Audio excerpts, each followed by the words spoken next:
നമസ്കാരം. കേന്ദ്ര ധനകാര്യമന്ത്രി നിർമ്മല സീതാരാമൻ മൂന്നാം നരേന്ദ്രമോദി സർക്കാരിൻ്റെ ആദ്യ സമ്പൂർണ്ണ ബജറ്റ് അവതരിപ്പിക്കുമ്പോൾ ഏറ്റവും അധികം നേട്ടം ലഭിച്ചിരിക്കുന്നത് ആദ്യ നോട്ടത്തിൽ ബീഹാറിന് തന്നെയാണ്. ബീഹാറിനായി വിവിധ പദ്ധതികളാണ് ധനമന്ത്രി ഇപ്പോൾ പ്രഖ്യാപിച്ചിരിക്കുന്നത്. ഇതിലേറ്റവും പ്രധാനപ്പെട്ട പ്രഖ്യാപനങ്ങളിലൊന്നും ബീഹാറിന് വേണ്ടി മഖാന ബോർഡ് രൂപീകരിക്കുമെന്നാണ്.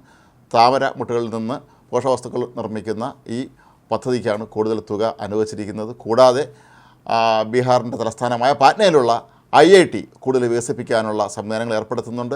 അവിടുത്തെ മെഡിക്കൽ കോളേജുകളിലെ സീറ്റുകളുടെ എണ്ണം വർദ്ധിപ്പിച്ചിട്ടുണ്ട്. തുടങ്ങി ബജറ്റിൻ്റെ ആദ്യഘട്ടങ്ങളിലൊക്കെ തന്നെ ബീഹാറിന് വാരിക്കോരി നൽകുന്നതായിട്ട് തന്നെയാണ് നമുക്ക് മനസ്സിലാക്കാൻ കഴിയുന്നത്. എന്നാൽ പ്രതിപക്ഷമാകട്ടെ ഇതിനെ ഇപ്പോൾ ചോദ്യം ചെയ്യുകയാണ്. ബീഹാറിലെ ഭരണകക്ഷിയായ JDUവിൻ്റെ കൂടി പിന്തുണയോടുകൂടിയാണ് ഇപ്പോൾ നരേന്ദ്രമോദി സർക്കാർ കേന്ദ്രം ഭരിക്കുന്നത് എന്നുള്ളതിൻ്റെ കൂടി അടിസ്ഥാനത്തിലാണ് ഒരുപക്ഷെ ഇത്തരത്തിലുള്ള ഏറ്റവും അധികം വികസന പദ്ധതികൾ ഇപ്പോൾ ബീഹാറിന് ലഭിക്കുന്നത് എന്നാണ് ഈ പരാതികളിൽ നിന്ന് നമുക്ക് മനസ്സിലാക്കാൻ കഴിയുന്നത്.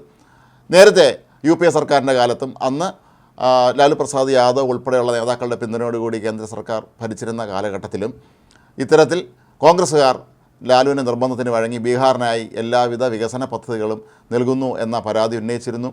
ലാലു പ്രസാദ് യാദവ് കേന്ദ്ര റെയിൽവേ മന്ത്രിയായിരുന്ന കാലഘട്ടത്തിലും ഏറ്റവും അധികം റെയിൽവേ പദ്ധതികൾ കൊണ്ടുവന്നത് ബീഹാറിന് വേണ്ടിയായിരുന്നു. തെക്കേന്ത്യൻ സംസ്ഥാനങ്ങളെ അക്കാലത്ത് പൂർണ്ണമായും ഒഴിവാക്കിയതായും അന്ന് വ്യാപകമായ തോതിലുള്ള ആരോപണങ്ങളൊക്കെ തന്നെ ഉയർന്നിരുന്നു. അതുപോലെ ഇക്കുറിയും പ്രതിപക്ഷം ഒരുപക്ഷെ ഇക്കാര്യത്തിൽ പ്രതിഷേധിക്കാൻ തന്നെയാണ് സാധ്യത. ഇക്കുറി ലോക്സഭാ ബജറ്റ് സമ്മേളനം ആരംഭിച്ചത് തന്നെ പ്രതിഷേധത്തോടു കൂടിയാണ്. കുംഭമേളയുമായി ബന്ധപ്പെട്ട പ്രശ്നങ്ങൾ ചർച്ച ചെയ്യാതെ ബജറ്റിൽ അവതരിപ്പിക്കുന്നതിനെ ചോദ്യം ചെയ്തുകൊണ്ടാണ് പ്രതിപക്ഷം പ്രതിഷേധം ഉയർത്തിയത്. ശക്തമായ തോതിൽ മുദ്രാവാക്യം വിളിയും തുടർന്നിരുന്നു. അപ്പോൾ ഈയൊരു സാഹചര്യത്തിൽ ബീഹാറിനായി ഇത്രയധികം പദ്ധതികൾ പ്രഖ്യാപിക്കുന്നതിനെ പ്രതിപക്ഷം ചോദ്യം ചെയ്യാൻ തന്നെയാണ് സാധ്യത.